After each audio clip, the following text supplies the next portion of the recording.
খ্রিস্টানেরা বাংলাদেশের মুসলমানদেরকে খ্রিস্টান বানাবার জন্য যে সমস্ত পুস্তক পুস্তিকা প্রকাশ করেছে, এর মধ্যে খ্রিস্টানদের প্রকাশিত, খ্রিস্টানদের লিখিত একটা বইয়ের নাম কোরআনের আলোকে বেহেশতে যাওয়ার পথ। নামটাই এমন বাংলাবিপূর্ণ, নামটা দেখলে যে কোনো মুসলমান এটা খ্রিস্টানের লেখা বই মনে করবে না, কারণ কোরআনের আলো তো খ্রিস্টানে বোঝার কথা নয়, মুসলমান আলেমের বোঝার কথা। বেহেশতে যাওয়ার পথ খ্রিস্টানেরা চিনার কথা নয়, মুসলমান আলেমদের চিনার কথা। কাজেই সাধারণ মুসলমান নামটা দেখলেই মনে করবে এটা কোনো আলেমের লেখা, আর পড়লে পরে এই কোরআনের অপব্যাখ্যা শুনে সে ইসলাম ত্যাগ করে খ্রিস্টান হতে বাধ্য হবে। এবার বলুন, বইটা কি কোনো ইসলামের মুসলমানের লেখা, কোনো আলিমের লেখা, না খ্রিস্টানদের লেখা? খ্রিস্টানদের। সেই বইয়ে খ্রিস্টানেরা লিখেছে প্রথম মানুষ আদম, প্রথম নবী ও কিনা? আপনারা একটু বলুন, প্রথম মানুষ আদম, প্রথম নবী ও কিনা? নবী। বইয়ে লেখে খ্রিস্টানেরা প্রথম মানুষ আদম, প্রথম পাপিষ্ট। প্রথম মানুষ আদম, প্রথম পাপিষ্ট। কি ছিল আদমের পাপ? জান্নাতে নিষিদ্ধ গাছের ফল খাওয়া। তাহলে জান্নাতে নিষিদ্ধ গাছের ফল খাওয়াকে আদমের গুনাহ সাব্যস্ত করা মুসলমানি আকীদা না খ্রিস্টানি আকীদা? খ্রিস্টানি আকীদা। তাহলে এই ব্যাপারে মুসলমানি আকীদা কি এটা বোঝা দরকার। আদম তো নিষিদ্ধ গাছের ফল খেয়েছিলেন জান্নাতে, আমরাও জানি, খ্রিস্টানেও জানে, কিন্তু ঘটনার ভিত্তিতে খ্রিস্টানেরা আদমকে পাপিষ্ট সাব্যস্ত করেছে, আর আমরা এই ঘটনার দ্বারা আদমকে পাপিষ্ট সাব্যস্ত করতে পারি না। কারণ কি? কারণ হলো মানুষের কোনো কাজের দ্বারা সওয়াব হয় অথবা কোনো কাজের দ্বারা গুনাহ হয়, দুনিয়ার জীবনে নয়, জান্নাতি জীবনে নয়, দুনিয়ার জীবনে। মানুষের কোন কাজের দ্বারা গুনাহ হয়, কোন কাজের দ্বারা সওয়াব হয়, জান্নাতি জীবনে না দুনিয়ার জীবনে?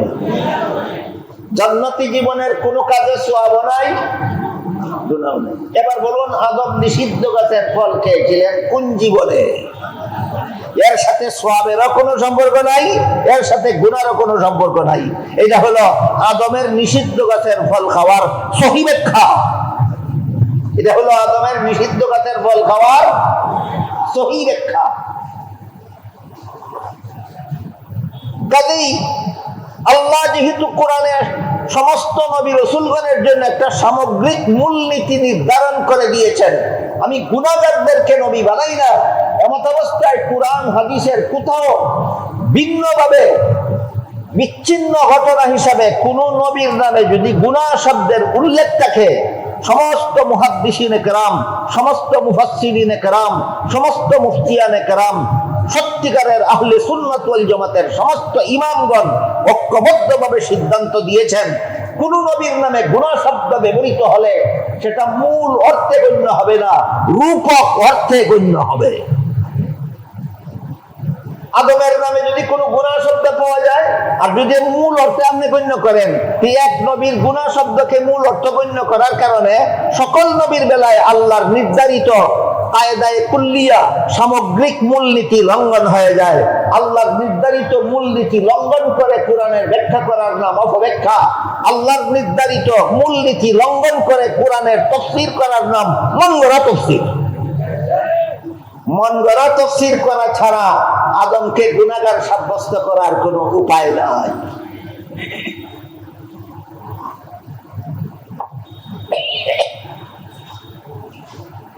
বুঝে থাকলে এবার বলুন, আদম আলাইহিস সালাম যে জান্নাতে নিষিদ্ধ গাছের ফল খেয়েছিলেন, এটা কি তার গুনাহ ছিল? গুনাহ ছিল না।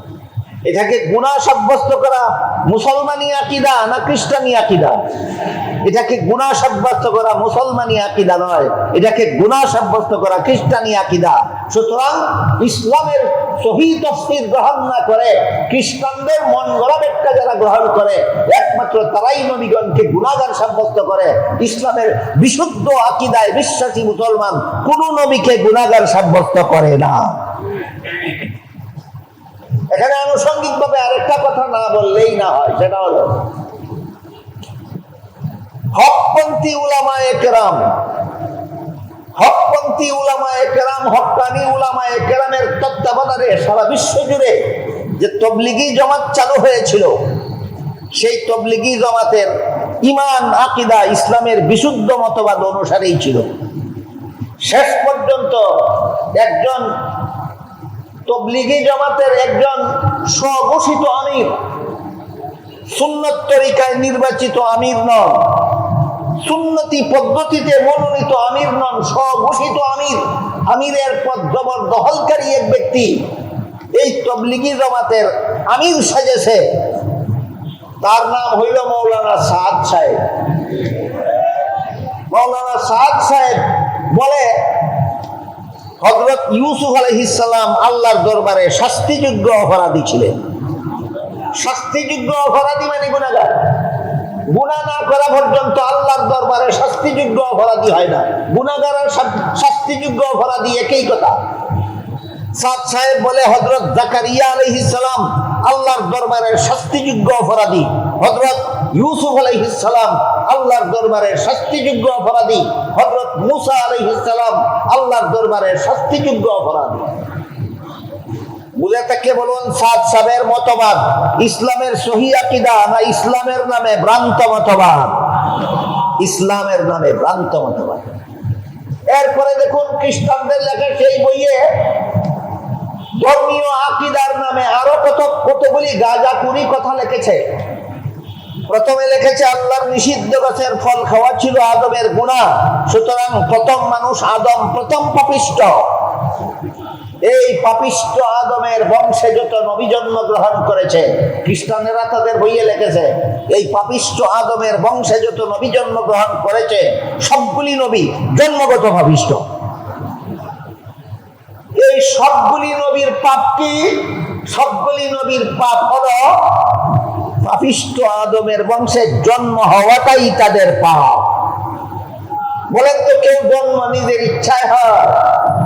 কেউ নিজের ইচ্ছায় জন্ম হয়? তাহলে আল্লাহ যাকে ইচ্ছা করেন যার ঘরে জন্ম দিতে তার ঘরে জন্ম দেন। জন্ম হওয়াটা জন্মগ্রহণকারী সন্তান সুযোগ দিলেন। শত্রুরা আল্লাহর পুত্র যিশুকে শুলিতে চড়িয়ে হত্যা করলো। এর কারণে আল্লাহর পুত্রের যে কষ্ট হলো, এই কষ্টটা ওই সমস্ত লোকের পাপের কাফফারা যারা যিশুকে আল্লাহর পুত্র বিশ্বাস করে। এরপরে আল্লাহ কুরআনে বলেন, ওয়ামা কাতালুহু ওয়ামা সালাবুহু ওয়ালাকিন শুববিহা লাহুম। খ্রিস্টানেরা ঈসা নবীর শত্রুরা ঈসা নবীকে হত্যাও করতে পারেনি, শুলিতেও চড়াতে পারেনি, বরং আল্লাহর পক্ষ থেকে এদেরকে বাধায় ফেলা হয়েছে। কুরআন কি বলে? ঈসা নবীকে হত্যা করা হয়েছে না, বরং আল্লাহ বলেন, ইয়া ঈসা ইন্নী মুতাওয়াফিকা ওয়া রাফিউকা ইলাই। হে ঈসা আলাইহিস সালাম, শত্রুদের হাত থেকে আপনাকে রক্ষা করার জন্য আপনাকে মরণ ব্যতি রেখে এক্ষুনি সশরীরে জীবিত অবস্থায় আমি আসমানে উঠিয়ে দিচ্ছি। আর মরণের কাজটা যে বাকি রইল সেটা পূর্ণ করার জন্য ভবিষ্যতে কিয়ামতের আগে আমি আপনাকে পৃথিবীতে পাঠাবো। তাহলে ঈসা নবীকে শুলিতে চড়িয়ে হত্যা করা হয়েছে না জীবিত অবস্থায় আল্লাহ তাকে আসমানে উঠিয়ে নিয়েছেন? কাজে খ্রিস্টানদের আকীদাগুলি সত্যই ধর্মীয় আকীদা না ধর্মের নামে গাঁজাখুরি কথা? এই ধরনের কিছু গাঁজাখুরি কথা খ্রিস্টানদের কাছ থেকে আমাদের মুসলমান সমাজের কিছু পণ্ডিত আমদানি করেছে। আদম আলাইহিস সালামকে একবার গুনাহগার সাব্যস্ত করে, একবার নূহ আলাইহিস সালামকে গুনাহগার সাব্যস্ত করে, একবার জাকারিয়া আলাইহিস সালামকে গুনাহগার সাব্যস্ত করে, একবার ইউসুফ আলাইহিস সালামকে গুনাহগার সাব্যস্ত করে, একবার মুসা আলাইহিস সালামকে গুনাহগার সাব্যস্ত করে। এমনকি এক পর্যায়ে এই তাবলীগের স্বঘোষিত আমির মৌলানা সাদ একবার বলেছে, স্বয়ং মুহাম্মদুর রাসূলুল্লাহ সাল্লাল্লাহু আলাইহি ওয়াসাল্লাম আল্লাহর দরবারে শাস্তিযোগ্য অপরাধ করেছেন। আলোচনা বুঝে থাকলে এবার বলুন, কতজন নবী গুনাহগার? একজনও না। সুতরাং নবীকে গুনাহগার সাব্যস্ত করা, নবীকে গুনাহগার মনে করা, বিশ্বাস করা ইসলামের সহিহ আকীদা না ইসলামের নামে ভ্রান্ত মতবাদ? এরা যদি আপনাদেরকে বলে চলুন আমরা সব একদল হয়ে যাই, এক দলের দাওয়াতের একটা জোয়ার আসছে বর্তমান বাংলাদেশে। এক দলের দাওয়াত দেওয়ার জোয়ার আসছে বাংলাদেশে, বলে চলুন আমরা সব মুসলমান এক দল হয়ে যায়। আবার দলিল দেয়, এক দল হওয়ার দলিল দেয় কোরআনের আয়াত দিয়া। কোরআনের আয়াতে আল্লাহ বলেছেন ওয়াতাসিমু বিহাবলিল্লাহি জামিআন ওয়া লা তাফাররাকু। হে মুমিন মুসলমানেরা, তোমরা বিভিন্ন দলে বিচ্ছিন্ন হও না, তোমরা সবাই একতাবদ্ধ হও। কিসের মাধ্যমে? তাও আল্লাহ বলে দিয়েছেন, কিন্তু এই দুষ্কৃতিকারীরা আসল কথাটা বলে না।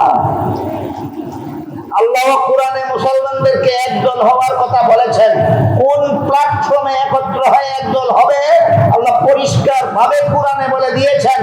এই কুচক্রীরা আল্লাহ কোরআনে বলেছেন একদল হও, এই কথাটা বলে, কোন প্ল্যাটফর্মে গিয়ে একদল হও সেটা বলে না, অথচ আল্লাহ সেটাও বলে দিয়েছেন। আল্লাহ বলেন, হে মুমিন মুসলমানেরা, তোমরা বিভিন্ন দলে বিভক্ত হও না, তোমরা একদল হও। কোন প্ল্যাটফর্মে? আল্লাহ বলেন বিহাবলিল্লাহ, আল্লাহর রশ্মিকে শক্তভাবে ধারণ করার মাধ্যমে একদল হও। মুফাসসিরিনে কেরাম তাফসীরের কিতাবে লিখেছেন, এখানে আল্লাহর রশ্মি বলতে আল্লাহর দ্বীন বোঝানো হয়েছে। আল্লাহর দ্বীন পালনের মাধ্যমে তোমরা ঐক্যবদ্ধ হও। আল্লাহ শুধু ঐক্যবদ্ধ হও বলেছেন, কি পালনের মাধ্যমে বলেননি। কি পালনের মাধ্যমে? এই যে আবার আসলো দ্বীনের কথা, দ্বীন। হে মুমিন মুসলমানেরা, আল্লাহর দ্বীন পালনের মাধ্যমে তোমরা ঐক্যবদ্ধ হও। কুচক্রীরা ঐক্যবদ্ধ হও আল্লাহ কোরআনে বলেছেন, এটুকু বলে, কিন্তু আল্লাহ কিসের ভিত্তিতে ঐক্যবদ্ধ হবে সেটাও যে পরিষ্কার ভাষায় বলে দিয়েছেন। আল্লাহর দ্বীন পালনের মাধ্যমে তোমরা ঐক্যবদ্ধ হও। এটা লুকিয়ে রাখে। কেন লুকিয়ে রাখে? কারণ তারা জানে দ্বীন, তারা সহি দ্বীনের উপর নাই, তারা দ্বীনের নামে গ্রন্থ মতবাদে বিশ্বাসী। এবার আমাদের জরুরি ভিত্তিতেই বুঝতে হয় আল্লাহ দ্বীন বলতে আল্লাহ কি বুঝালেন। আলোচনা এখান থেকেই শুরু হয়েছিল। আমি গতকাল আপনাদের সামনে সূরা মায়েদার 3 নম্বর আয়াত এর যে অংশ তিলাওয়াত করেছিলাম, সেখানে আল্লাহ বলেছিলেন, আল ইয়াউমা আকমালতু লাকুম দীনাকুম, আজকে আমি তোমাদের দ্বীনকে পরিপূর্ণ করে দিলাম। আজকে যে আয়াত আসলো, যেখানে আল্লাহ বললেন তোমরা আল্লাহর দ্বীন পালনের মাধ্যমে ঐক্যবদ্ধ হও, এই আয়াতের ব্যাখ্যা এখন বোঝা জরুরি হয়েছে। আল্লাহ এখানে আল্লাহর দ্বীন বলতে কি বুঝালেন? আমি দুঃখিত, আমি এই দ্বীন শব্দের তাফসীরটা আপনাদেরকে শোনাবার জন্য যতটুকু সময়ের এবং যতটুকু শান্ত পরিবেশের দরকার ছিল সেইটুকু আমি পাইনি। এই জন্য আমি শান্তশিষ্টভাবে বলার মতো সময় সুযোগ আমার হাতে নাই, খুব তাড়াহুড়া করেই বলতে হবে। কিন্তু একটা জটিল বিষয়, একটা কঠিন বিষয়ের আলোচনা যেহেতু শুরু হচ্ছে, আল্লাহর দ্বীন বলতে ঐক্যের আয়াতে আল্লাহ কি বুঝালেন, এই কথাটা বর্তমান সময়ের এত বড় একটা দাবি, এই যে দাবির প্রেক্ষিতে এই দ্বীনের ব্যাখ্যাটা সুস্পষ্টভাবে প্রতিটি মুমিন মুসলমানের জেনে রাখা দরকার। যে আল্লাহ যে বললেন আল্লাহর দ্বীন পালনের মাধ্যমে তোমরা ঐক্যবদ্ধ হও, এখানে আল্লাহ তার দ্বীন বলতে কি বুঝালেন। তাই আমি আপনাদের একটু সম্মতি চাই, কয়েক মিনিট সময় যদি আমি এই আল্লাহর দ্বীন কথার ব্যাখ্যাটা একটা হাদিসের আলোকে আপনাদের সামনে তুলে ধরতে চাই, একটু মনোযোগে ধৈর্যের সাথে শুনবেন কিনা। তাহলে দ্বীন পালনের মাধ্যমে তোমরা ঐক্যবদ্ধ হও আয়াতে আল্লাহ দ্বীন বলতে কি বুঝালেন, এবার সেই ব্যাখ্যার দিকে যাচ্ছি। মুহাদ্দিসিনে কেরামের কাছে সুপ্রসিদ্ধ একটি হাদিস আছে, যেটাকে মুহাদ্দিসিনে কেরামের পরিভাষায় হাদিসে জিবরিল বলা হয়। আপনারা হাদিস জানেন আর না জানেন, হাদিসের নামটা মনে রাখুন, হাদিসটার নাম হাদিসে জিবরিল। হাদিসটার নাম হাদিসে জিবরিল। হাদিসটার নাম হাদিসে জিবরিল হলো কেন? হাদিসে উল্লেখ আছে জিবরিল ফেরেশতা একজন অচেনা মানুষের আকৃতি ধারণ করে রাসূল করিম সাল্লাল্লাহু আলাইহি ওয়াসাল্লামের খেদমতে উপস্থিত হয়েছিলেন এবং কতগুলি প্রশ্ন করেছিলেন, রাসূল জবাব দিয়েছিলেন। যেহেতু জিবরিলের সাথে রাসূলের প্রশ্নোত্তরের ঘটনা এই হাদিসে বর্ণিত হয়েছে, তাই মুহাদ্দিসগণ এই হাদিসটাকে হাদিসে জিবরিল নামে আখ্যায়িত করেছেন। এই হাদিসে উল্লেখ আছে জিবরিলের 3 প্রশ্নের জবাবে রাসূল তার উম্মতকে 3 প্রকার ইলম শিক্ষা দিয়েছিলেন। তার উম্মতকে ইলমে ফিকহ শিক্ষা দিয়েছেন। এবার জিবরিল তৃতীয় প্রশ্ন করেছিলেন, মাল ইহসান, নির্ভেজাল ইবাদত কোনটা? নির্ভেজাল ইবাদত কোনটা? এই প্রশ্নের জবাবে রাসূল নির্ভেজাল ইবাদতের দুইটা মূল কথা বলে দিয়েছেন। ঈমানের মূল কথা 6টা, ইসলামের মূল কথা 5টা, নির্ভেজাল ইবাদতের মূল কথা 2টা। নির্ভেজাল ইবাদতের মূল কথা 2টা।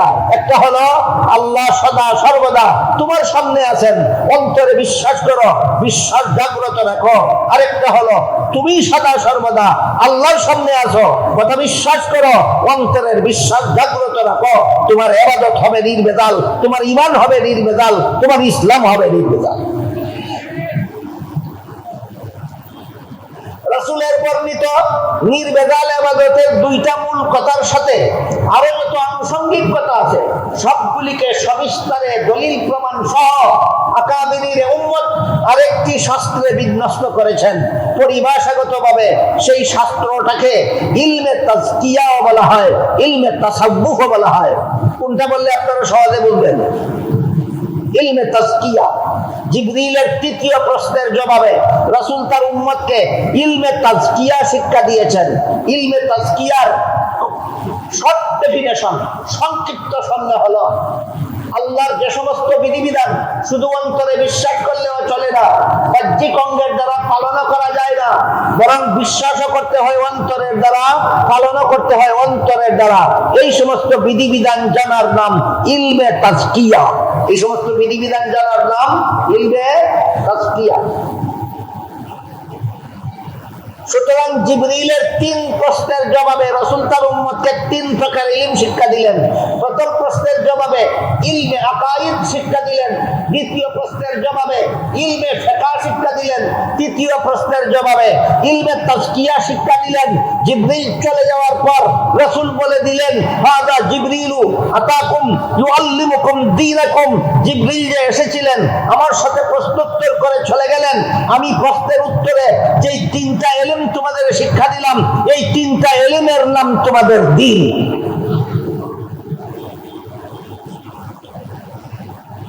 কোরআনের যত আয়াতে দ্বীন শব্দকে আল্লাহ যত অর্থে ব্যবহার করেছেন সবগুলিকে রাসূল হাদিসে জিবরিলের অন্তর্ভুক্ত করে দিয়েছেন।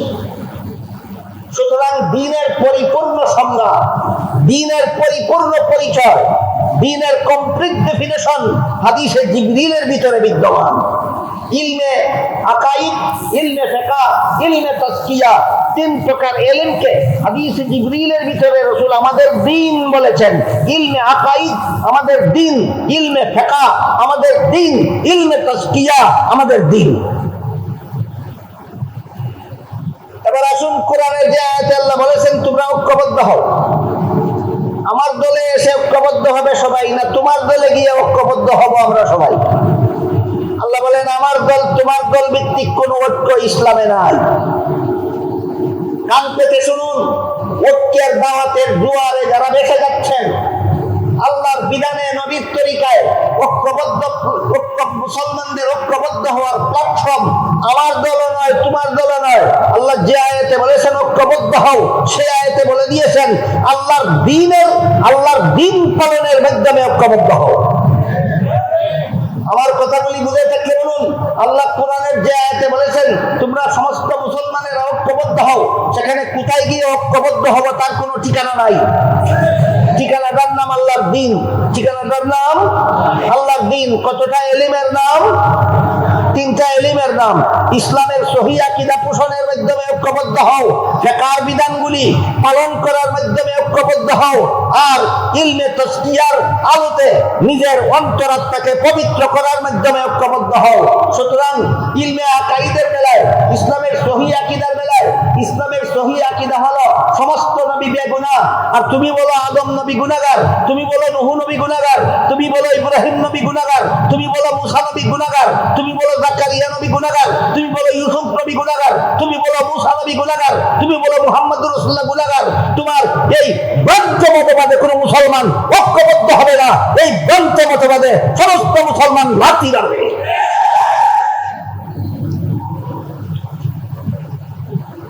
আমি আমি কি আপনাদের বুঝাতে পারলাম? আল্লাহ কোরআনে শুধু ঐক্যবদ্ধ হওয়ার কথা বলেছেন, কোন প্ল্যাটফর্ম চিহ্নিত করে দেননি। কি সেই প্ল্যাটফর্মটার নাম? আল্লাহর দ্বীন। কি সেই প্ল্যাটফর্মটার নাম? আল্লাহর দ্বীন। আল্লাহর দ্বীন কত এলিমের নাম? কোন হাদিসে আছে? হাদিসে জিবরিলে আছে। আল্লাহর দ্বীন 3 এলিমের নাম। ইসলামের সহিহ আকীদায় অটল থাকো, তাহলে সব মুসলমান অটোমেটিকলি ঐক্যবদ্ধ হয়ে যাবে। ইসলামের ফিকহের বিধান পালন করো, সব মুসলমান অটোমেটিকলি ঐক্যবদ্ধ হয়ে যাবে। ইলমে তাজকিয়া অর্জন করো, সব মুসলমান অটোমেটিকলি ঐক্যবদ্ধ হয়ে যাবে। আমার দল আর তোমার দল ঐক্যবদ্ধ হওয়ার প্ল্যাটফর্ম নয়, একমাত্র আল্লাহর মনোনীত দ্বীন মুসলমানের ঐক্যবদ্ধ হওয়ার প্ল্যাটফর্ম।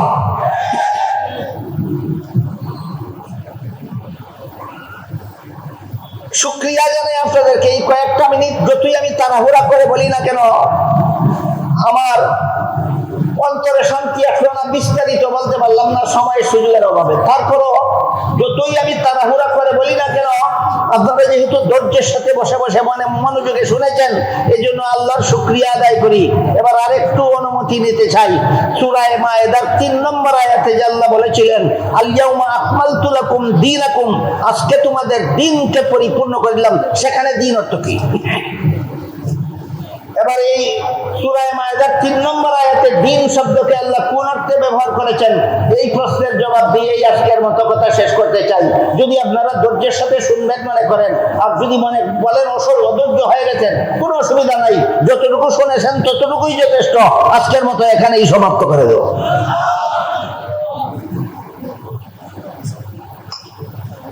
সূরা মায়েদার 3 নম্বর আয়াতাংশ যা আমি তিলাওয়াত করেছিলাম, আল-ইয়াউমা আকমালতু লাকুম দীনাকুম, আজকে আমি তোমাদের দ্বীনকে পরিপূর্ণ করে দিলাম। এখানে দ্বীন অর্থ কর্মফল নয়, এখানে দ্বীন অর্থ ধর্ম নয়, এখানে দ্বীন অর্থ সহিহ আকীদাও নয়।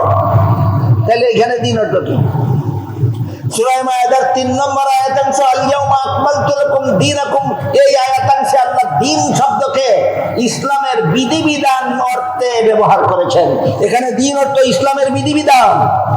আজকে তোমাদের দ্বীনকে পরিপূর্ণ করে দিলাম, এর ব্যাখ্যা হলো, এর তাফসীর হলো, আজকে তোমাদের জন্য ইসলামের বিধিবিধানকে পরিপূর্ণ করে দিলাম। কথা বুঝে থাকে বলুন, আল-ইয়াউমা আকমালতু লাকুম দীনাকুম আয়াতাংশে দ্বীন শব্দকে আল্লাহ কোন অর্থে ব্যবহার করেছেন? ইসলামের বিধিবিধান। কোন অর্থে? ইসলামের বিধিবিধান। অপূর্ণ না পরিপূর্ণ? ইসলামের বিধিবিধান পরিপূর্ণ। তাই প্রশ্ন জাগে, বর্তমান দুনিয়ার প্রায় সমস্ত দেশের মুসলিম অধ্যুষিত এলাকায় যেখানে যেখানে মসজিদ আছে, আযান দেওয়া হয়, মুসল্লিরা 5 বেলার নামাজে জমাতে একত্রিত হয়, এই ধরনের প্রায় বড় বড় মসজিদ, সবগুলি মসজিদেই মাইকে আযান দেওয়া হয়। বড় জমাতে একামত মাইকে দেওয়া হয়, বড় জমাতে নামাজও মাইকে পড়া হয়। হয় কিনা? হয়। মাইকে আযান দেওয়া জায়েজ না না জায়েজ? মাইকে একামত দেওয়া জায়েজ না না জায়েজ? মাইকে নামাজ পড়া জায়েজ না না জায়েজ? এই প্রশ্নগুলির জবাব কোরআনেও নাই, হাদিসেও নাই। খুঁজে পাবেন না 30 পারা কোরআনে এই 3 প্রশ্নের জবাব। খুঁজে পাবেন না রাসূলের 10 লক্ষ হাদিসে এই 3 প্রশ্নের জবাব। তবে 10 লক্ষ হাদিস কিন্তু বিধান সম্বলিত নয়, মাত্র 3000 হাদিস বিধান সম্বলিত, আর 9,97,000 হাদিস বিধান পালন করার ব্যবস্থা। ঠিক তেমনি ভাবে কোরআনের প্রায় 6,500 আয়াতের মধ্যে মাত্র 500 আয়াত বিধান সম্বলিত, আর বাকি 6,000 আয়াত বিধান পালনের ব্যবস্থা। এই কথাটা অনেকে না জানার কারণে সব আয়াতের দ্বারাই বিধান প্রমাণ করতে চায়, সব হাদিসের দ্বারাই বিধান প্রমাণ করতে চায়। ছোট্ট একটি উদাহরণ দিচ্ছি শুনুন। একটি সহিহ হাদিসে উল্লেখ আছে, রাসূল করিম সাল্লাল্লাহু আলাইহি ওয়াসাল্লাম নিজের ঘরে একত্রে 9 জন বিবি রেখেছিলেন। আপনারা কেউ কোনোদিন শুনেছেন কিনা? না সবাই আজকে নতুন শুনলেন? যারা শুনেছেন তারা বলুন, নবী নিজের ঘরে একত্রে কতজন বিবি রেখেছিলেন? 9 জন। এই 9 জন বিবি রাসূলের ঘরে ছিলেন, এটা সহিহ হাদিসে আছে। এটা কি উম্মতের জন্য বিধান যে তোমরাও 9 বিবি রাখতে পারো, তোমাদের জন্য 9 বিবি রাখা হালাল হবে, তোমাদের জন্য 9 বিবি রাখা জায়েজ হবে। এই হাদিসের দ্বারা কি এমন কোনো বিধান প্রমাণিত হয় না? তাহলে এর দ্বারা রাসূল কি শিক্ষা দিলেন? সেই প্রশ্নের জবাব অনেক লম্বা, দুঃখিত আমি সেই দিকে আজকে যেতে পারবো না। আমি শুধু আপনাদের বুঝাতে চেয়েছি হাদিস সবগুলি আমল করার জন্য নয়, অনেক হাদিস আমলের পরিবেশ তৈরি করার জন্য। ঠিক তেমনি ভাবে কোরআনের সবগুলি আয়াত আমল করার জন্য নয়, 6000 আয়াত শুধু আমলের পরিবেশ তৈরি করার জন্য, মাত্র 500 আয়াত বিধানের জন্য। রাসূলের হাদিসের ভান্ডারের মধ্যে মাত্র 3000 হাদিস আমলের জন্য, আর বাকি 9,97,000 হাদিস আমলের পরিবেশ তৈরি করার জন্য। কাজেই কোরআনের বিধান সম্বলিত 500 আয়াতে খুললে রাসূলের ইসলামের বিধান সম্বলিত রাসূলের 3000 হাদিস করলে কোথাও পাবেন না আযানে মাইকের ব্যবহার জায়েজ, ইকামতে মাইকের ব্যবহার জায়েজ, নামাজে মাইকের ব্যবহার জায়েজ। পাবেন না কোরআনের কোন আয়াতে, পাবেন না নবীর কোন হাদিসে। তাহলে জায়েজটা কিভাবে সাব্যস্ত হলো? প্রশ্নটা কি বুঝাতে পারলাম? এই প্রশ্নের সংক্ষিপ্ত জবাব সূরা মায়েদার 3 নম্বর আয়াতে শুধু আল্লাহ ঘোষণা দিয়েছেন, ইসলামের বিধিবিধান পরিপূর্ণ করে দিলাম। ভুলে যাবেন না, আল ইয়াউমা আকমালতু লাকুম দীনাকুম, আয়াতাংশে দিন শব্দ কর্মফল অর্থেও আল্লাহ ব্যবহার করেননি, ধর্ম অর্থেও আল্লাহ ব্যবহার করেননি, ইসলামের বিশুদ্ধ আকীদা অর্থেও আল্লাহ ব্যবহার করেননি। এখানে আল্লাহ দিন শব্দ ব্যবহার করেছেন ইসলামের বিধিবিধান অর্থ বোঝাবার জন্য। সুতরাং আয়াতাংশের অর্থ হলো আজকে আমি তোমাদের ইসলামের বিধিবিধানকে পরিপূর্ণ করে দিলাম। ইসলামের বিধিবিধান যদি পরিপূর্ণই হয়ে থাকে তাইলে মাইকে আযান দেওয়া জায়েজ না না জায়েজ কোরআন হাদিসে পাওয়া যায় না কেন? নামাজে মাইকের ব্যবহার জায়েজ না না জায়েজ কোরআন হাদিসে পাওয়া যায় না কেন? এই প্রশ্নের জবাব বুঝতে হলে সরল লাগতে হবে। এখানে আল্লাহ শুধু পরিপূর্ণতার ঘোষণা দিলেন, কিন্তু পাওয়া যাবে কোথায়? এখানে আল্লাহ বলেননি ইসলামের যাবতীয় বিধিবিধান পাবে কোথায়? সেই প্রশ্নের জবাব দিয়েছেন আল্লাহ সূরা নিসার 59 নম্বর আয়াতে। সূরা মায়েদার 3 নম্বর আয়াতে শুধু ঘোষণা দিয়েছেন ইসলামের বিধিবিধান পরিপূর্ণ, ইসলামের বিধিবিধান পরিপূর্ণ, ইসলামের বিধিবিধান পরিপূর্ণ। পাওয়া যাবে কোথায়? এই প্রশ্নের জবাব এখানে না সূরা নিসার 59 নম্বর আয়াতে? এবার শুনুন সেখানে আল্লাহ কি বলে। আল্লাহ বলেন, ইয়া আইয়ুহাল্লাযীনা আমানু আতিউল্লাহ ওয়া আতিউর রাসূল ওয়া উলিল আমরি মিনকুম ফাইন তানাযাতুম ফি শাইইন ফারুদ্দুহু ইলাল্লাহি ওয়ার রাসূল। এই আয়াতের তাফসীর অনেক লম্বা, অনেক বিস্তারিত, অনেক তাফসীরে অনেক কিছু বলা হয়েছে। সবগুলি তাফসীরের সারমর্ম আল্লামা ইমাম ফখরুদ্দীন রাজি রাহমাতুল্লাহি আলাইহি তাফসীরে কবিরে সারমর্ম বলে দিয়েছেন। সেই সারমর্মটুকু অতি সংক্ষেপে আমি আপনাদের সাথে তুলে ধরছি। ইমাম রাজি তার পৃথিবী বিখ্যাত তাফসীর গ্রন্থ তাফসীরে কবিরে লিখেছেন, আল্লাহ বলেছেন আতিউল্লাহ, এর শাব্দিক অর্থ হলো আল্লাহর হুকুম মানো। এর তাফসীর হলো ইসলামের যে সমস্ত বিধিবিধান আল্লাহর কোরআনে পাও সেগুলি কোরআন থেকে গ্রহণ করো। এরপরে যে আল্লাহ বলেছেন ওয়া আতিউর রাসূল, এর অর্থ হলো রাসূলের আনুগত্য করো, রাসূলের হুকুম মানো। আর তাফসীর হলো ইসলামের যে সমস্ত বিধিবিধান কোরআনে না পাও সেগুলি যদি রাসূলের হাদিসে পাও তাহলে ইসলামের বিধান তখন হাদিস থেকেই গ্রহণ করো। বুঝে থাকলে বলুন, ইসলামের বিধান শুধু কোরআনে আছে না শুধু হাদিসে আছে, না কিছু কোরআনেও আছে কিছু হাদিসেও আছে? দুইটা উদাহরণ শুনুন। আল্লাহ কোরআনের এক আয়াতে বলেন, শাহরু রমাদান আল্লাযী উনজিলা ফীহিল কুরআন হুদাল লিন-নাসি ওয়া বায়্যিনাতিন মিনাল হুদা ওয়াল ফুরকান ফামান শাহিদা মিনকুমুশ শাহরা ফালইয়াসুম। মর্ম হলো রমজান মাসে রোজা রাখা ফরজ। ইসলামের একটা বিধান হলো রমজান মাসে রোজা রাখা ফরজ। পেলাম কোথায়? কোরআন। এই যে তাফসীরে কবিরে লিখেছেন, আল্লাহ বলেছেন আতিউল্লাহ, আল্লাহর আনুগত্য করো, আল্লাহর হুকুম মানো। এর মর্ম হলো ইসলামের যে বিধান আল্লাহর কোরআনে পাও সেই বিধান কোরআন থেকেই গ্রহণ করো। উদাহরণ, রমজান মাসে রোজা রাখা ফরজ, ইসলামের বিধান পেলাম কোরআনে, আল্লাহ বলেন কোরআন থেকে গ্রহণ করো। কিন্তু রমজানে কতদিন রোজা রাখা ফরজ, এই প্রশ্নের জবাব কোরআনে নাই। বরং দিনের বিবরণ দিতে গিয়ে আল্লাহ বলেন আইয়ামাম মাদুদাত, কয়েকদিন। বলুন তো কয়েকদিন বলতে কি সুনির্দিষ্ট কোনো সংখ্যা বোঝায়? তাহলে রমজানে কতদিন রোজা রাখবো, এই প্রশ্নের জবাব কোরআনে নাই। তাই হাদিস শরীফে রাসূল করিম সাল্লাল্লাহু আলাইহি ওয়াসাল্লাম বলে দিয়েছেন, যেই বছর রমজান মাসের 29 তারিখ বিকাল বেলা ঈদের চাঁদ দেখা যাবে সেই বছর 29 দিন রোজা রাখা ফরজ হবে। আর যে বছর রমজান মাসের 29 তারিখ বিকাল বেলা ঈদের চাঁদ দেখা যাবে না সেই বছর 30 দিন রোজা রাখা ফরজ হবে। এবার বলুন কোন বছর 29 দিন রোজা রাখা ফরজ হবে আর কোন বছর 30 দিন রোজা রাখা ফরজ হবে? এই প্রশ্নের সমাধান পেলাম কোরআনে, হাদিসে। এই কথাই আল্লাহ বলেছেন, ইসলামের যে বিধান কোরআনে না পেয়ে হাদিসে পাও সেই বিধান হাদিস থেকেই গ্রহণ করো। এই মর্মে আল্লাহ বলেছেন ওয়া আতিউর রাসূল। এরপরে বলেছেন ওয়া উলিল আমরি মিনকুম।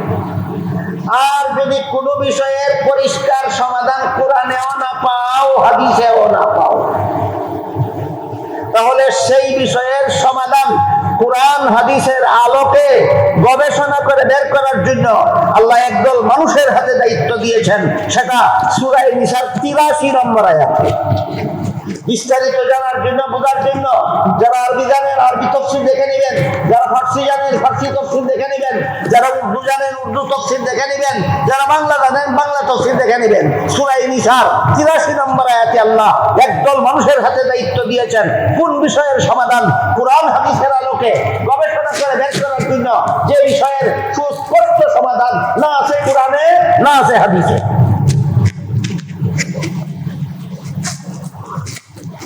যেমন রাসূলের ইন্তেকালের পর রাসূলের প্রথম খলিফা কে হবেন, এই প্রশ্নের জবাব কোরআনের কোন আয়াতে নেই।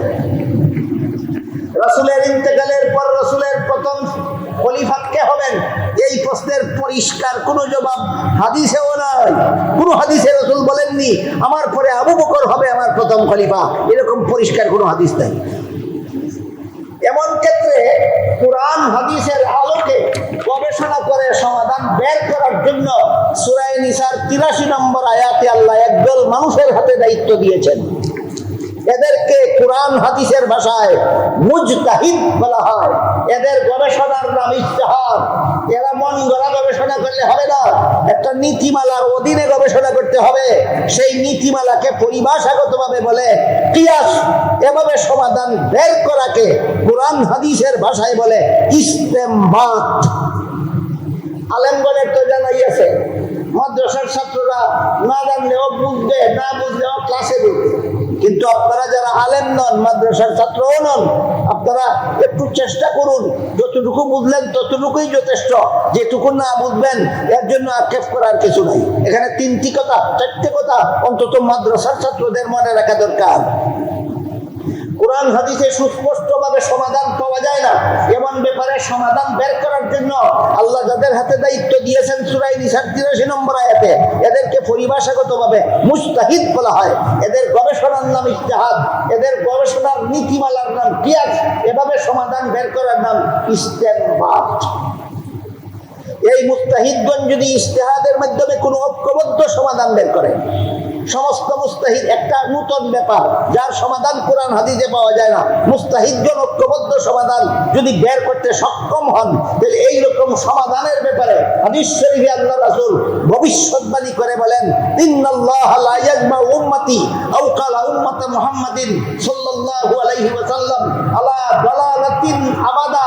আমার উম্মতের মুস্তাহিদগণ ঐক্যবদ্ধভাবে যে সমাধান বের করবে, তাদের বের করা সমাধানটাই আল্লাহর কাছে শতকরা 100% নির্ভুল ইসলামী বিধান বলে গণ্য হবে। সুদা কথা না, কোরআনে পাওয়ার কারণে, হাদিসে পাওয়ার কারণে, না মুস্তাহিদগণের ঐক্যবদ্ধ সমাধান হওয়ার কারণে। মুস্তাহিদগণের এই ঐক্যবদ্ধ সমাধানকে হাদিসের ভাষায় উম্মতের ইজমা বলা হয়। মুস্তাহিদগণের ঐক্যবদ্ধ বের করা ঐক্যবদ্ধ সমাধানকে রাসূলের হাদিসের ভাষায় কি বলা হয়? উম্মতের ইজমা। এই ইজমার তিনটা স্তর আছে। একটা হলো সাহাবায়ে কেরামের ইজমা, একটা হলো মুজতাহিদ ইমামগণের ইজমা, আর একটা হলো যুগশ্রেষ্ঠ মুফতিগণের ইজমা। অন্তত মাদ্রাসার ছাত্ররা মনে রেখো, নামগুলি মুখস্থ করো। উম্মতের ইজমার তিনটা স্তর, একটা সাহাবাগণের ইজমা, একটা মুজতাহিদ ইমামগণের ইজমা, একটা যুগশ্রেষ্ঠ মুফতিগণের ইজমা। প্রত্যেকটা ইজমার ফলাফল আল্লাহর রাসূল অগ্রিম বলে গেছেন, আল্লাহর কাছে শতকরা 100% নির্ভুল ইসলামী বিধান বলে গণ্য হবে। এবার তিনটা ইজমার তিনটা উদাহরণ দিচ্ছি, শুনুন। রাসূলের ইন্তেকালের পর রাসূলের প্রথম খলিফা কে হবে, এই ব্যাপারে ইজতিহাদ করতে বসলেন সাহাবায়ে কেরাম। সমস্ত সাহাবাগণ ঐক্যবদ্ধভাবে সমাধান বের করলেন সহিহ বুখারী শরীফের একটি হাদিসের আলোকে। আমি সেই আলোকের আলোচনা করার সময় বাড়াতে নাই, শুধু আপনারা এটুকু মনে রাখতে পারেন, সহিহ বুখারী শরীফের বর্ণিত একটি হাদিসের আলোকে সমস্ত সাহাবাগণ ঐক্যবদ্ধ সমাধান বের করলেন। ইন্তেকালের আগে রাসূল যে আবু বকরকে নামাজের জন্য রাসূলের খলিফা নিযুক্ত করেছিলেন, ইন্তেকালের পরে সেই আবু বকরই রাসূলের উম্মতের সমাজের জন্য খলিফা হওয়ার যোগ্য। সুতরাং আবু বকর রাসূলের প্রথম সুযোগ্য খলিফা ছিলেন না অযোগ্য? কোরআনে পেলাম না, হাদিসে পেলাম না, সাহাবাগণের ইজমায়। সাহাবাগণের ইজমায়। মাদ্রাসার ছাত্ররা মনে রেখো, সাহাবাগণের ইজমার একটা বৈশিষ্ট্য আছে, যেই ব্যাপারে সাহাবাগণ ঐক্যবদ্ধ সমাধান দেন, সেই ব্যাপারে যারা সাহাবী নয় তাদের ভিন্ন মত পোষণ করার অধিকার নয়। এই জন্য খেলাফতে আবু বকরের বেলায় আবু হানিফার কোনো ভিন্ন মত নাই, খেলাফতে আবু বকরের বেলায় ইমাম শাফিঈর কোনো ভিন্ন মত নাই, খেলাফতে আবু বকরের বেলায় ইমাম মালিকের কোনো ভিন্ন মত নাই, খেলাফতে আবু বকরের বেলায় ইমাম আহমদ বিন হাম্বলের কোনো ভিন্ন মত নাই। কেন? সাহাবায়ে কেরামের ইজমা। দুই নম্বর হলো মুজতাহিদ ইমামগণের ইজমা। মুজতাহিদ ইমামগণের ইজমার উদাহরণ হলো তারাবির নামাজ 20 রাকাতের কম নয়। মুজতাহিদ ইমামগণের ইজমা। মুজতাহিদ ইমামগণের ইজমার বৈশিষ্ট্য হলো যারা মুজতাহিদ নয় তাদের ভিন্ন মত পোষণ করার অধিকার নাই। যে কোনো আলেমের ভিন্ন মত পোষণ করার অধিকার নাই। মুজতাহিদ ইমামগণ ঐক্যবদ্ধ সিদ্ধান্ত দিয়েছেন তারাবির নামাজ 20 রাকাতের কম নয়। এই ব্যাপারে যারা মুজতাহিদ নয়, তুমি যত বড় আলেম হও না কেন, এই ব্যাপারে তোমার ভিন্ন মত পোষণ করার অধিকার নয়। এটা দ্বিতীয় স্তরের ইজমার বৈশিষ্ট্য।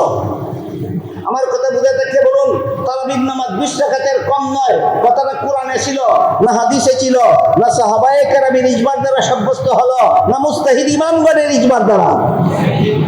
এই ব্যাপারে যারা মুজতাহিদ নয় তাদের দ্বিমত পোষণ করার অধিকার নাই। আজকাল একদল জাহিলের দ্বিমত পোষণ করে। আজকাল একদল জাহিলের আবির্ভাব হয়েছে, যারা বলে তারাবির নামাজ 20 রাকাত নয়, তারাবির নামাজ 8 রাকাত। জাহিলকে জিজ্ঞেস করুন তারাবির নামাজ 8 রাকাত পাইলা কোথায়? বলে সহিহ বুখারী শরীফে আছে। সে বুখারী সহিহ উচ্চারণ করতে পারে না, সে ইংলিশে যে BUKHARY দেখো বুখারী। বুখারী তারাবির নামাজ 8 রাকাত পাইলা কোথায়? সহিহ বুখারী শরীফে আছে। বুখারী শরীফ হাতে তারাতে উঠাইয়া দেন, দিয়া বলুন কোথায় কোন হাদিসে আছে দেখা। বলে পড়তে পারি না। এই গর্দব, তুই যেই কিতাব পড়তে পারস না সেই কিতাবের রেফারেন্স দিলে কেন? বাংলা বুখারীতে পাইছি, ইংরেজি বুখারীতে পাইছি।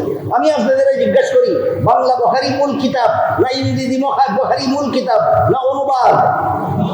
তুই অনুবাদ বললে না কেন? নাম কিতাবের নাম বললে কেন? ঠিক আছে, বাংলা বুখারীতেই দেখা কোথায় আছে তারাবির নামাজ 20 রাকাত। তখন বাংলা বুখারী বের করে দেখায়, নবীর বিবি আয়েশা রাদিয়াল্লাহু তাআলা আনহা বলেন, আল্লাহর রাসূল সাল্লাল্লাহু আলাইহি ওয়াসাল্লাম এশার নামাজের পর থেকে ফজরের নামাজের পূর্ব পর্যন্ত গভীর রাতে যে নামাজগুলি পড়তেন, এই নামাজগুলিকে হাদিসের ভাষায় সালাতুল লাইল বলা হয়, রাতের নামাজ। নবীর বিবি আয়েশা বলেন, রাসূল রাতের নামাজ বিতির সহ 11 রাকাত পড়তেন। তাহলে এই 11 রাকাত থেকে বিতিরে 3 রাকাত বাদ দিলে কত রাকাত থাকে? বলে এই দেখো 8 রাকাত বের হলো। অথচ যে হাদিসে আছে আল্লাহর নবী এই 8 রাকাত নামাজ পড়তেন বিতির সারা, সেই হাদিসে উল্লেখ আছে এই 8 রাকাত নামাজ রাসূল 12 মাসেই পড়তেন। 12 মাস। আমার কথা বুঝে থাকলে বলুন, রসুল বিতির ছাড়া 8 রাকাত নামাজ গভীর রাতে পড়তেন কোন মাসে? 12 মাস যে 8 রাকাত নামাজ রসুল পড়তেন, এটা তারাবি না তোর মাথা না তোর বাপের মাথা? আপনারা বলুন এটা কি? এই দান্দালেরা তাহাজ্জুদের হাদিস দিয়া তারাবির দলিল দেয়। কোনদিন এদের দুঃখায় পড়বেন না। এই সমস্ত নবীর হাদিস নিয়ে দুঃখাবাদী যারা করে, নবীর হাদিস নিয়ে এরকম বাটপারি যারা করে, এদের নাম হলো লামাযহাবী।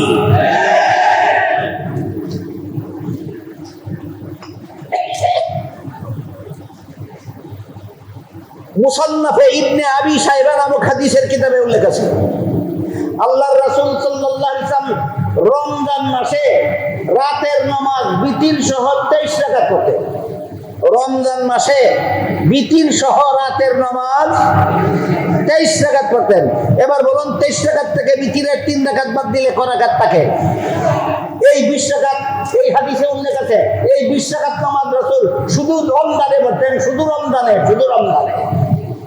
এবার বলুন 8 রাকাত পড়তেন কোন মাসে? নাম কি? 20 রাকাত পড়তেন কোন মাসে? নাম কি?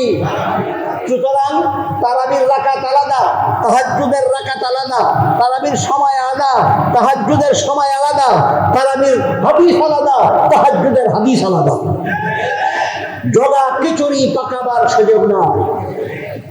এখানে এসে যখন লামাযহাবীরা দেখে যে রাসূলের হাদিসের দ্বারা তারাবির নামাজ 20 রাকাত প্রমাণিত হয়ে যাচ্ছে, তখনই বলে হাদিস দঈফ মানি না।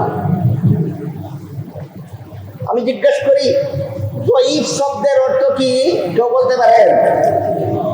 দুর্বল। রাসূলের কথা তো হাদিস, আর দঈফ অর্থ দুর্বল। বল তোর নবী দুর্বল কথা জীবনে কটা বলেছিলেন? আপনাদের নবী জীবনে দুর্বল কথা কটা বলেছিলেন? তাহলে হাদিস দুর্বল বলতে তুই নিজেই কি গোড়ার ডিম বুঝাস, আর সমাজকেই কি গোড়ার ডিম বুঝাতে চাস? আমি এই সমস্ত লামাযহাবীদের জিজ্ঞেস করি, তোদের কারো বাপ যদি বৃদ্ধ হতে হতে বুড়া হয়ে যায়, শক্তিশালী হয় না দুর্বল? বল দুর্বলটারে বাপ মানবে কিনা? বাপ যেভাবে যতই দুর্বল হোক বাপ বাপই দেখে, ঠিক তেমনি ভাবে রাসূলের হাদিস যতই দঈফ হোক রাসূলের হাদিস হাদিসই থাকে।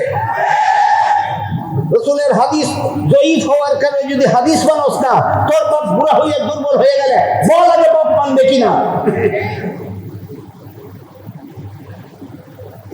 এই ধরনের দুর্বল হাদিস সম্পর্কে হাদিস শাস্ত্রের একটা মূলনীতি আছে, সেটা হলো হাদিসটাকে যারা দুর্বল বলেছে, এদের জন্মের আগে, এদের বাপের জন্মের আগে, এদের দাদার জন্মের আগে, এদের 14 গোষ্ঠীর জন্মের আগে যদি এই হাদিসটা গোটা উম্মতে পালন করে নিয়ে থাকে, তাহলে এইটাকে 100বার দুর্বল দুর্বল দুর্বল দঈফ দঈফ বলতে বলতে তোমার মুখে ফেরা তুলো, এই হাদিস আর কোনোদিন দুর্বল হবে না, এটা সহিহ মুতাওয়াতিরের সমপর্যায়ে হয়ে যাবে। এবার বলুন, মুসান্নাফে ইবনে আবি শাইবার বর্ণিত হাদিসটা যারা দঈফ বলেছে, এদের বাপদাদার জন্মের আগের থেকে সারা দুনিয়ার উম্মত হাদিসটা আমল করেছে কিনা? তাহলে তখন থেকে এই হাদিসটা সহিহ মুতাওয়াতির হয়ে গেছে। এখন তুই দুর্বল বলতে বলতে মরলেও এইটাকে আর দুর্বল গণ্য করা যাবে না। গেল দ্বিতীয় প্রকার ইজমার উদাহরণ। এবার তৃতীয় প্রকার ইজমা। দ্বিতীয় প্রকার ইজমার উদাহরণটা কি? তারাবির নামাজ 20 রাকাতের কম নয়। প্রথম প্রকার ইজমার উদাহরণ খেলাফতে আবু বকর। দ্বিতীয় প্রকার ইজমার উদাহরণ তারাবির নামাজ 20 রাকাতের কম নয়। যারা মুস্তাহিদ নয়, এদের বাপেরও অধিকার নাই। এবার যুগ শ্রেষ্ঠ মুফতিগণের ইজমার উদাহরণ। বর্তমান দুনিয়ার সমস্ত যুগ শ্রেষ্ঠ মুফতিগণ ঐক্যবদ্ধভাবে সিদ্ধান্ত নিয়েছেন আযানে মাইকের ব্যবহার জায়েজ, প্রয়োজনে ইকামতে মাইকের ব্যবহার জায়েজ, প্রয়োজনে নামাজে মাইকের ব্যবহার জায়েজ। সুতরাং এটা উম্মতের ইজমার দ্বারা সাব্যস্ত হয়েছে। এটা কোরআনে পাইনি, হাদিসে পাইনি, সাহাবাগণের ইজমাই ছিল না, মুস্তাহিদ ইমামগণের ইজমাই ছিল না, যুগ শ্রেষ্ঠ মুফতিগণের ইজমার দ্বারা সাব্যস্ত হয়েছে। এরপরে যে আল্লাহ বলেছেন ফাইন তানাযাতুম ফি শাইইন ফারুদ্দুহু ইলাল্লাহি ওয়ার রাসূল। প্রথমে বলেছেন আল্লাহর যে বিধান, ইসলামের যে বিধান আল্লাহর কোরআনে পাও সেই বিধান কোরআন থেকে গ্রহণ করো। তারপরে বলেছেন ইসলামের যে বিধান রাসূলের হাদিসে পাও সেই বিধান রাসূলের হাদিস থেকে গ্রহণ করো। তারপরে বলেছেন ইসলামের যে বিধান উম্মতের ইজমায় পাও সেই বিধান ইজমা থেকে গ্রহণ করো। তারপরে বলেছেন যদি তোমাদের মধ্যে ভিন্ন মত হয়, এর মানে ইজমা না হয়, সব মুস্তাহিদগণ ঐক্যবদ্ধ সমাধান বের করতে পারেননি, ভিন্ন ভিন্ন মুস্তাহিদ যদি ভিন্ন ভিন্ন সমাধান বের করেন, এটাকে পরিভাষাগতভাবে ইমামগণের মাযহাব বলা হয়। ঐক্যবদ্ধ সমাধানের নাম ইজমা, আর ভিন্ন ভিন্ন সমাধানের নাম মাযহাব। মাদ্রাসার ছাত্ররা মনোযোগ দিয়ে শোনো, ভালোভাবে স্মরণ রাখো। ঐক্যবদ্ধ মুস্তাহিদগণের ঐক্যবদ্ধ সমাধানের নাম উম্মতের ইজমা, ভিন্ন ভিন্ন সমাধানের নাম ইমামগণের মাযহাব। ভিন্ন ভিন্ন সমাধানের নাম ইমামগণের মাযহাব। এই লামাযহাবীরা হইল মাযহাবের শত্রু। এবার বলেন সূরা নিসার 59 নম্বর আয়াতে আল্লাহ ইসলামের যাবতীয় বিধিবিধান কত ঠিকানায় পাওয়া যাবে বলেছেন? 4 ঠিকানায়। প্রথম ঠিকানার নাম আল্লাহর কোরআন, দ্বিতীয় ঠিকানার নাম রাসূলের হাদিস, তৃতীয় ঠিকানার নাম উম্মতের ইজমা, চতুর্থ ঠিকানার নাম ইমামগণের মাযহাব। কোন সূরার কত নম্বর আয়াতে আল্লাহ ঠিকানা 4টা চিহ্নিত করে দিয়েছেন? সূরা নিসার 59 নম্বর আয়াতে। সুতরাং যে বলে কোরআন মানি হাদিস মানি না, সেও সূরা নিসার 59 নম্বর আয়াত মানে না। যে বলে কোরআন মানি হাদিস মানি ইজমা মানি না, সেও সূরা নিসার 59 নম্বর আয়াত মানে না। যে বলে কোরআন মানি হাদিস মানি ইজমা মানি ইমামগণের মাযহাব মানি না, সেও সূরা নিসার 59 নম্বর আয়াত মানে না।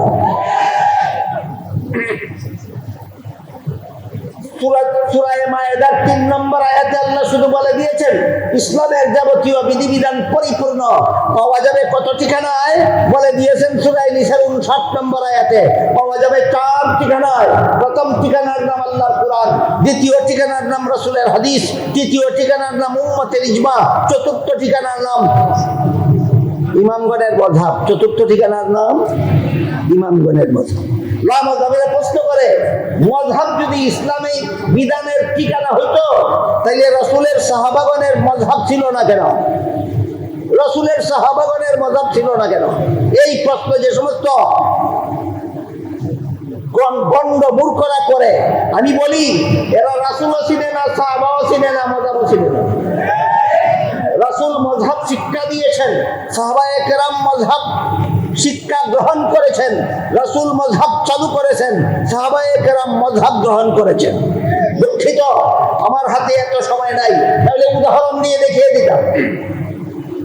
শুধু একটি উদাহরণ দিচ্ছি, শুনুন। রাসূল করিম সাল্লাল্লাহু আলাইহি ওয়াসাল্লাম মেরাজে গেলেন, শুনেছেন কোনদিন? সশরীরে জাগ্রত অবস্থায় মেরাজে গেলেন, চাক্ষুষভাবে জান্নাত দেখলেন, চাক্ষুষভাবে জাহান্নাম দেখলেন, আল্লাহর সাথে সরাসরি কথাবার্তা বললেন। কিন্তু আল্লাহকে চাক্ষুষভাবে দেখেছেন কিনা এই প্রশ্নের জবাব কোরআনেও উল্লেখ নাই, হাদিসেও উল্লেখ নাই। এবার কি করতে হবে? যেই প্রশ্নের সমাধান কোরআনে হাদিসে পাওয়া যায় না, সেই প্রশ্নের সমাধান কিভাবে বের করতে হয়? ইজতিহাদ। কিভাবে বের করতে হয়? ইজতিহাদ। তাই রাসূল মেরাজের রাতে আল্লাহকে চর্মচোখে দেখেছিলেন কিনা এই ব্যাপারে ইজতিহাদ করলেন নবীর চাচাতো ভাই ইবনে আব্বাসও, আবার এই ব্যাপারে ইজতিহাদ করলেন নবীর বিবি উম্মুল মুমিনিন আয়েশাও। আয়েশা ইজতিহাদ করে সমাধান বের করেছেন রাসূল মেরাজের রাতে আল্লাহকে দেখেছেন, চর্মচোখে নয়, অন্তরচোখে। ইবনে আব্বাস ইজতিহাদ করে সমাধান বের করেছেন রাসূল মেরাজের রাতে আল্লাহকে দেখেছেন, শুধু অন্তরচোখে নয়, চর্মচোখে। ইবনে আব্বাসের মাযহাব হইল রাসূল মেরাজের রাতে আল্লাহকে চর্মচোখে দেখেছেন। আয়েশার মাযহাব হইল রাসূল মেরাজের রাতে আল্লাহকে অন্তরচোখে দেখেছেন। দুজনের একই মাযহাব না দুই মাযহাব? রাসূল নবীর বিবি আয়েশা নবীর ঘরের বাইরের লোক ছিলেন না নবীর ঘরের লোক ছিলেন? নবীর ঘরের ভিতরে একটা মাযহাব ছিল, জাহেল লামাযহাবীরা জানে না। নবীর ঘরের ভিতরে একটা মাযহাব ছিল, জাহেল লামাযহাবীরা জানে না। সেই মাযহাবটার নাম আয়েশার মাযহাব। সেই মাযহাবটার নাম আয়েশার মাযহাব। এবার যদি যদি ভিন্ন ভিন্ন মাযহাব হয়ে যায়, তোমরা কোনটা পালন করলে সওয়াব পাবে আর কোনটা পালন করলে গুনাহ হবে? এই প্রশ্নের সুস্পষ্ট জবাব ইমাম বুখারীর বর্ণিত একটি হাদিসে, এক হাদিসে উল্লেখ আছে। আল্লাহ রাসূল বলেন, ইযা হাকামাল হাকিমু ফাজতাহাদা ওয়া আসাবা ফালাহু আজরান ওয়া ইযা ইজতাহাদা ওয়া আখতা ফালাহু আজরুন ওয়াহিদ আও কামা ক্বালা আলাইহিস সালাতু ওয়াস সালাম। আল্লাহ রাসূল বলেন, দুইজন মুস্তাহিদ ইজতিহাদ করে যদি ভিন্ন ভিন্ন সমাধান বের করে, কোনো সমাধানেই গুনাহ নাই, উভয় সমাধানেই সওয়াব। সুতরাং ভিন্ন ভিন্ন সমাধানের নাম যে মাযহাব, এই ব্যাপারে রাসূলের কোনো ঘোষণা নাই। কি ঘোষণা? কোনো মাযহাবেই গুনাহ নাই, উভয় মাযহাবেই সওয়াব। সুতরাং আল্লাহকে দেখার ব্যাপারে যে আয়েশার মাযহাব অনুসরণ করবে সেও সওয়াব পাবে, যে ইবনে আব্বাসের মাযহাব অনুসরণ করবে সেও সওয়াব পাবে। এবার আরেকটি উদাহরণ দিব, যে হাদিসে দেখা যাবে সাহাবাদের মধ্যে মাযহাবের সৃষ্টি হয়েছে, রাসূলকে অবগত করা হয়েছে, রাসূল অনুমতি দিয়ে দিয়েছেন। এই ঘটনা হলো রাসূল করিম সাল্লাল্লাহু আলাইহি ওয়াসাল্লাম একদল সাহাবাকে একটা যুদ্ধে পাঠালেন। ইতিহাসের ভাষায় এই যুদ্ধটাকে বনি কুরাইজা যুদ্ধ বলা হয়। রাসূল বলে দিলেন, তোমরা এত তাড়াতাড়ি যাবে যেন সেখানে গিয়ে আসরের নামাজ পড়তে পারো। তখন তেমন সময়ও হাতে ছিল, কিন্তু ঘটনাক্রমে যাওয়ার পথে তাদের এমন দেরি হয়ে গেল, গন্তব্যস্থলে গেলে আর আসরের নামাজের সময় থাকবে না, আর সময় মতে পড়তে হলে গন্তব্যস্থলে গিয়ে পড়া যাবে না। এমত অবস্থায় কি করা যায়? সাহাবাদের মধ্যে ইজতিহাদ করে একদল সাহাবা সমাধান বের করলেন, আমরা গন্তব্যস্থলে গিয়ে পড়ব, কাজা হইলে হইল। আর একদলে সমাধান বের করলেন, আমরা ওয়াক্তের ভিতরে কাজা পড়ব, গন্তব্যস্থলে পড়া তেমন কোনো ব্যাপার নয়। এখানে একদল সাহাবী রাস্তায় আসরের নামাজ পড়লেন সময়ের ভিতরে, আর একদল সাহাবী গন্তব্যস্থলে গিয়ে নামাজ পড়লেন কাজা। কয়টা মাযহাব হইল? একদিনের আসরের নামাজ নিয়ে দুইটা মাযহাব। সহিহ বুখারী শরীফের হাদিসে উল্লেখ আছে, উভয় মাযহাবের কথা রাসূলকে বলা হয়েছে, রাসূল উভয় মাযহাবকে সমর্থন দিয়ে দিয়েছে। ঘটনা বুঝে থাকতে বলুন, সাহাবাদের মধ্যে কোনো মাযহাব ছিল না, রাসূল জানতেন না, রাসূলের অনুমতি ছিল না। সুতরাং যারা বলে মাযহাবের কথা রাসূল বলেননি, যারা বলে সাহাবাদের মধ্যে মাযহাব ছিল না, এরা রাসূলও চিনে না, সাহাবাও চিনে না, মাযহাবও চিনে না, এত বড় গণ্ড মূর্খ। এবার আরেকটি প্রশ্নের জবাব দিয়ে কথা শেষ করবো, সেটা হলো কোন দেশের মুসলমান কোন মাযহাব মতাবলম্বন করতে হবে। এটাও হাদিসে আছে। এই হাদিসটা শুনুন। এক হাদিসে উল্লেখ আছে, রাসূল করিম সাল্লাল্লাহু আলাইহি ওয়াসাল্লাম হযরত মুআয ইবনে জাবাল রাদিয়াল্লাহু আনহুকে ইয়ামান দেশের মুফতি বানিয়ে পাঠালেন। কোন দেশের? ইয়ামান দেশের মুফতি। পাঠাবার সময় রাসূল মুআযকে জিজ্ঞাসা করলেন, মুআয, তুমি ইয়ামানবাসীদের প্রশ্নাবলীর জবাব কোথা থেকে দেবে? মুআয বলেন, আমি কোরআন থেকে দেব। রাসূল জিজ্ঞাসা করেন, যে প্রশ্নের জবাব কোরআনে না পাও সেই প্রশ্নের জবাব কোথা থেকে দেবে? মুআয বলেন, রাসূলের হাদিস থেকে দেব। রাসূল জিজ্ঞাসা করলেন, যেই প্রশ্নের জবাব কোরআনেও পাবে না, হাদিসেও পাবে না, সেই প্রশ্নের জবাব কোথা থেকে দেবে?